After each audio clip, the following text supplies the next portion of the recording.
deaf, dumb, blind, stupid, or probably poor. My name is Maxwell Jacob Friedman. You can hear all about me and my best friend Cody Rhodes at AEW Insider.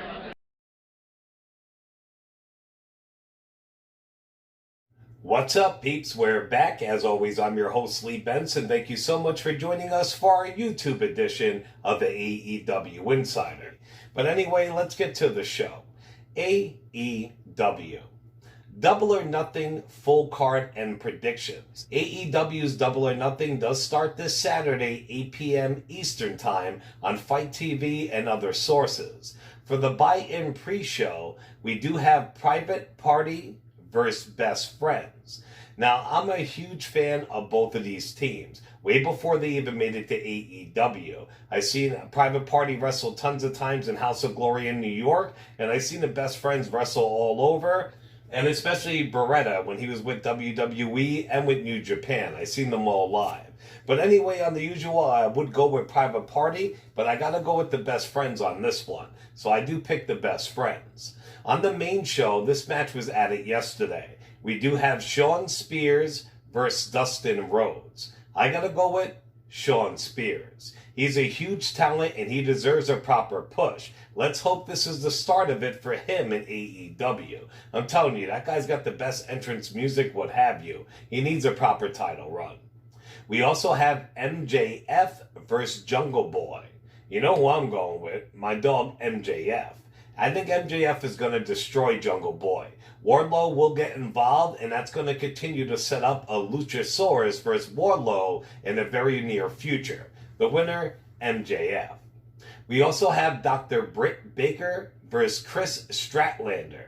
Now, this match actually might be put on hold, which I'll get to later, but if it does go on, I would go with Dr. Britt, because this would be her continuation to the AEW title. She should have been their first women's champion, but she definitely was not ready on the mic and semi-not ready in the ring. She is now, and it is her time, but like I said, we have an update on Dr. Britt in a little bit. We also have the Stadium Stampede match. It's the Elite versus the Inner Circle. I mean, who knows? I love the Elite, but I also love heels. The Elite are due for a win, though. The Inner Circle's been whooping their ass for the last couple of weeks here and there. So I am going to go with the Elite. Fuck it. At the end of Dynamite last night, the Elite fought the Inner Circle in the empty stadium. The Young Bucks and Hangman Page return. I can't wait till they have the ring and the whole setup in the middle of the stadium, because last night looked so awesome. Next, we have the Casino Ladder match. Whoever wins it gets a shot at the AEW Championship title. The participants are Frankie Kazarian, Scorpio Sky, Luchasaurus, Orange Cassidy, Darby Allin, Rey Fenix, Kip Sabian, and Colt Cabana. And plus, I believe there is a mystery participant, which will probably be a recently fired WWE wrestler, but don't hold me to it. That's just my thoughts. I really would like to see Kip Sabian win this one, but I got a feeling they're definitely going to give it to Darby Allin. We also have the TNT Championship match. Whoever wins this will actually be the first ever TNT champion, and the winner will have the belt presented to them by Iron Mike Tyson. We do have Cody versus Lance Archer. Now, I love Cody. Cody rules. But from the start, I said this belt better not have been made because of his stupid, I can't wrestle for the AEW title stipulation. Archer kicked ass over in New Japan and a lot of other places, but he wrestled less than a handful of matches in AEW. Even though I do love Cody, I am going with Archer to be the first TNT title holder. We also have Nyla Rose versus Hikaru Shida. You gotta go with Nyla Rose. I feel Nyla Rose will retain that title until Dr. Britt takes it off her hands. And finally, we do have the AEW Championship up for grabs. We have the current champion Jon Moxley versus the leader of the Dark Order, Brody Lee. I gotta go with Jon Moxley. I know there's going to be a lot of cheating involved with the Dark Order. Even if it is by disqualification, Moxley will definitely keep his title. And hopefully they'll actually get the physical title back from Brody, since he stole it like the last 2 weeks.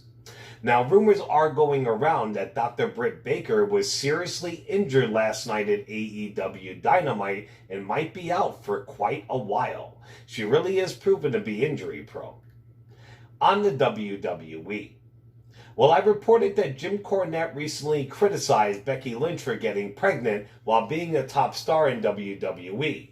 Now her baby's daddy and future husband, Seth Rollins, has spoken out against what Jim Cornette said. Rollins was on WWE's After the Bell, and he had this to say. It hurt my feelings on a personal level, because Jim Cornette is someone who is a legend in our industry, and he is someone I have personally worked with in Ring of Honor.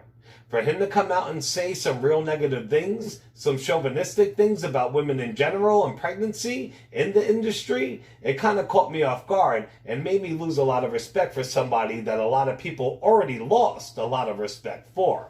And I was still holding on to the hope that somewhere along the line there was a personal connection between Jim and I, that he would think twice before making some messed up comments about women and about my wife. They were just completely, I can't even forgive them. I don't even want to repeat them. Alexa Bliss did an interview with ExpressUK.com. She discussed Ronda Rousey's recent comments and about Rousey returning to the WWE women's locker room someday. About what Ronda said about wrestling being fake. As a whole, we are all very close, and we are all pretty much family. So we all kind of think the same thing, but only a few of us say it. But I think it's definitely something that hurt, especially because we did welcome her with such open arms, and we did accept her into the locker room and cater to her every need that she needed. To kind of say what we do is fake is not fair. And if the locker room would take her back, probably, that's the thing with the people that we work with. Whether we get along or not, we all work together and we all respect each other and we all get the job done. There have been people in the locker room that I haven't gotten along with, but you have to think about it. As you're traveling with these people 300 days a year, we're all like sisters. It's like being in a big family reunion every single day of your life. But you hash it out, you get over it, and you work together, and now we all get along great, and we all are one big happy family. I think she may have some apologizing to do because it was disrespectful, and our company is built on respect. But I don't see why she wouldn't be welcomed back with open arms. And finally for WWE, Ric Flair finally re-signed with the WWE. His contract was up, but they got him to re-sign. We don't know all the details yet, but he did post a pic of the freshly signed contract online. Random wrestling news. Bubba Ray Dudley did an hour and 40-minute interview with Chris Van Vliet today. He covered his time in WWE, talked about AEW, Ring of Honor, what have you.